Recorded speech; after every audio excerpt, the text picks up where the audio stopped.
नमाज मैंने कहीं सुना कि ये संस्कृत शब्द है। हाँ यकीनन, नमा माने झुकना, अज माने ईश्वर। नहीं नहीं मौलवी जी, आप ये बात गलत बोल रहे हो। नमाज का असली शब्द क्या होता है मैं आपको बताता हूँ।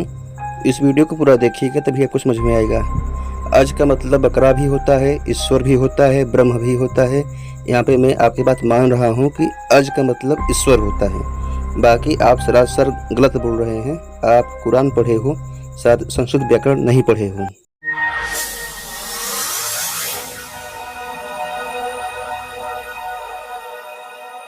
दोस्तों, आज हम बात करेंगे एक ऐसे शब्द के बारे में जिसे दुनिया भर के मुसलमान रोज अपनी ज़िंदगी में इस्तेमाल करते हैं, और वो शब्द है नमाज। लेकिन क्या आपको पता है कि यह शब्द सीधे सीधे इस्लामी अरबी भाषा का नहीं है, बल्कि इसकी जड़ें कहीं न कहीं हमारी अपनी संस्कृत भाषा से जुड़ी हुई हैं।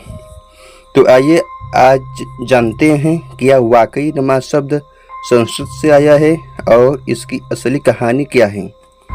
सबसे पहले हम जानते हैं नमाज का मतलब समझते हैं। नमाज का असली मतलब क्या है। इस्लाम में नमाज एक ऐसी इबादत है जो हर मुसलमान को दिन में 5 बार करनी होती है। इसे अरबी में सलात कहा जाता है। सलात का सीधा अर्थ है अल्लाह की बंदगी करना, सजदा करना, उसके सामने झुकना। लेकिन जब यह इस्लामी शिक्षा अरब से बाहर निकली और ईरान, मध्य एशिया, फिर भारत आई तो सलात शब्द वहाँ की स्थानीय भाषाओं में बदलने लगा और यहीं से नमाज शब्द का ज़्यादा प्रचलन हुआ। अब सबसे बड़ा सवाल यह है कि नमाज शब्द आया कहाँ से। दरअसल नमाज शब्द फारसी भाषा का है और फारसी ने यह शब्द सीधे संस्कृत से लिया है। संस्कृत में एक शब्द है नमस। जिसने भी धातु पढ़ा होगा, संस्कृत व्याकरण पढ़ा होगा, वही जान सकता है। नमस का अर्थ है झुकना, प्रणाम करना, नमन करना। यही नमस शब्द आगे चलकर फारसी में नमाज बन गया, यानी नमाज या नमस। संस्कृत मूल शब्द और प्लस फारसी का उच्चारण है नमाज। और बाद में जब भारत में इस्लाम आया तो यहाँ के मुसलमानों की जुबान पर सलात की जगह नमाज चढ़ गया। आज भी भारत, पाकिस्तान, ईरान, अफगानिस्तान जैसे देशों में लोग नमाज कहते हैं, जबकि अरब के देशों में सलात ही बोला जाता है। संस्कृत का मेल जहाँ हमें एक गहरी बात समझनी होगी।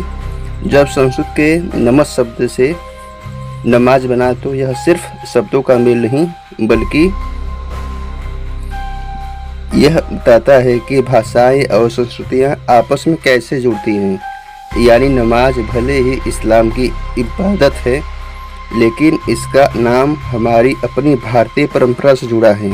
जैसे संस्कृत में नमः, शिवाय, नमस्ते, ये सब नमस शब्द से बने हैं। नमस एक धातु होता है और धातु में जब शब्द लगा देते हैं तो उससे कई प्रकार के शब्द बनते हैं। निष्कर्ष क्या है? तो दोस्तों, निष्कर्ष यह है कि इस्लाम में असली शब्द सलात है, लेकिन नमाज शब्द फारसी भाषा के जरिए हमारी संस्कृत से लिया गया है। संस्कृत का नमस, फारसी का नमाज और फिर भारतीय उपमहाद्वीप में प्रचलित नमाज।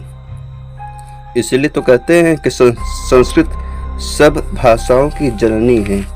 अगर आप वीडियो में कमेंट करेंगे तो मैं ऐसे हजारों आपको दे सकता हूँ शब्द जो संस्कृत का है लेकिन अरबी और फारसी में यूज़ करते हैं।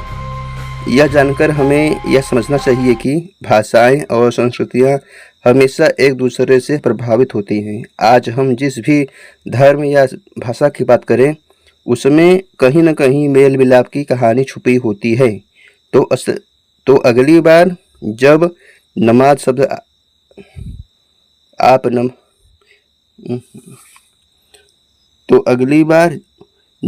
नमाज शब्द सुने तो यह याद रखिएगा कि इसकी जड़ें हमारी प्राचीन संस्कृत भाषा से भी मौजूद हैं। हमें गर्व है अपनी संस्कृत पे और अपनी संस्कृति पे। अगर वीडियो अच्छा लगे तो लाइक करें, शेयर करें, सब्सक्राइब करें, और नेक्स्ट वीडियो आप किस पे चाहते हैं ये भी कमेंट कर सकते हैं।